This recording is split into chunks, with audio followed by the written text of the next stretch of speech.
Optional Practical Training Workshop, Part 4. Updating ISSO during OPT. It is very important that you stay in contact with ISSO during your OPT period, as we continue to be responsible for maintaining your F1 immigration record. Please contact ISSO if you plan to depart the United States permanently and end your OPT period, if you have changed your immigration status in the United States, if you want to begin study at a new degree level, or if you are unable to report changes in the SEVP portal. Your ISU email will remain active while you are on OPT, so please continue to monitor it. For students eligible for the STEM OPT extension, you are able to apply up to 90 days before the end of your post-completion OPT period. Around 3 to 4 months before your current OPT end date, begin reviewing ISSO resources about the application process. For a detailed overview of the STEM OPT extension, you can find our OPT extension workshop in SciStar. Some F1 students on OPT will have an H-1B application submitted for them by their employer. Employers that are subject to the H-1B cap will submit registrants in the H-1B lottery each March.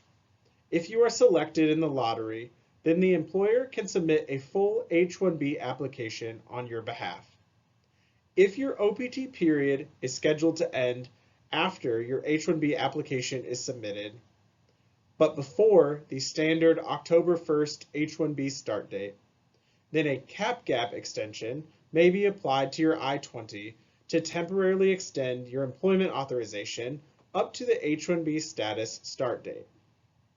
However, if you are in the grace period following the completion of your OPT, when your H-1B application is submitted, then you may be able to extend your legal stay in the United States, but not your employment authorization.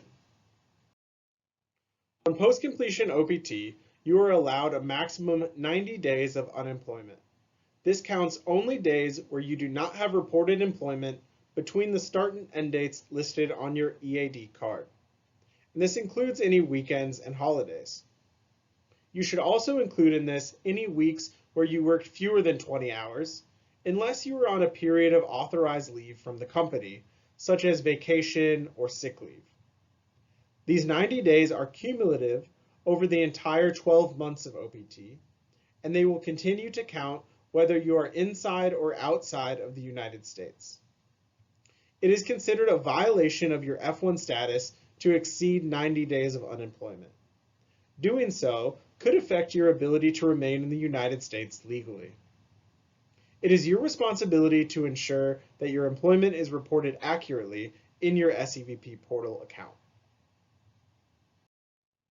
If you reach the end of your OPT period without exceeding 90 days of unemployment, then you will have a 60-day grace period to decide what you will do next. During these 60 days, you must either depart the United States, take action to extend your F1 status by either having a new I-20 issued at Iowa State or requesting that your F1 record is transferred to a new school, or apply to change your immigration status in the United States. Travel during OPT. F1 students remain eligible to travel while OPT is pending or approved. If you are traveling, you should have your most recently issued I-20, a valid passport and visa, and your EAD card. If your OPT application is pending, then you should travel with your I-797C receipt notice. During OPT, the travel signature on your I-20 is only valid for 6 months, so be sure to check that it is valid before departing the United States. If you are currently working, or if you have a future position arranged, then it is recommended that you travel with your job offer letter or a letter verifying your current employment. Traveling while your OPT application is pending may have some risk. First, if you receive a request for evidence from USCIS while you are away, then it will be sent to the mailing address listed on your application. If you use a personal mailing address and you are outside of the country, you may not receive this important mail. Second, once your OPT is approved, then you are expected to re-enter the United States with your EAD card in addition to your normal travel documents.